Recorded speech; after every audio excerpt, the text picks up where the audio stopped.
Eugene de Kock, I find you guilty of the murder of 6 people, conspiracy to murder, attempted murder, assault, kidnapping, illegal possession of firearms, and fraud.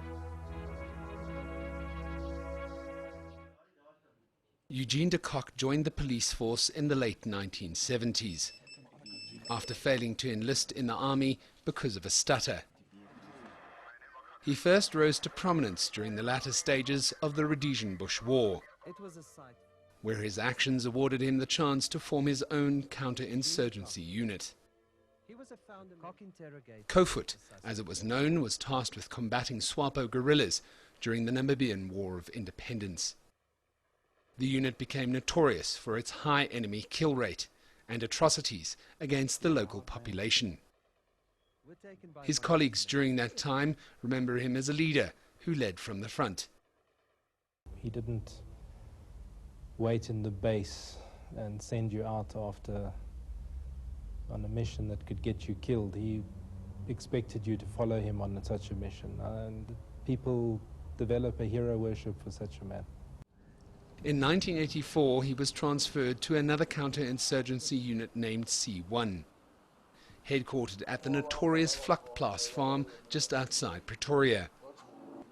C1 was essentially a death squad, kidnapping anti-apartheid activists and bringing them to the farm, where they'd be tortured for information and often killed.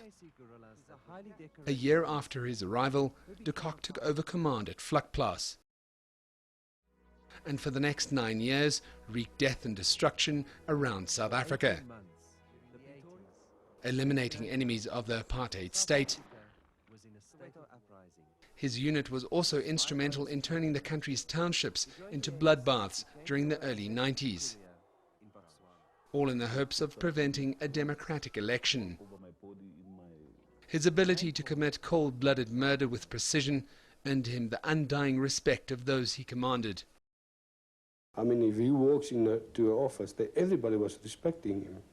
Some guys, I've heard them saying, call him the lion. And he had another name, Fok de Kock. That Brood van Heeren gave him that nickname, because 1 minute he can act normal, the next minute he's completely insane.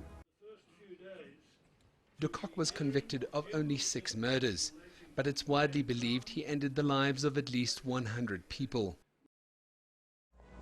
When he was arrested in 1994, de Kock was found with 88 mortars, 288 hand grenades, 200 anti-personnel mines, and 250 kilograms of explosives. He was ready to turn South Africa into a killing zone.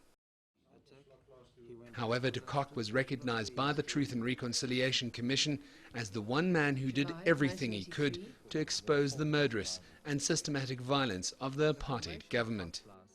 What if a person chooses neither of these options? What would happen to that person?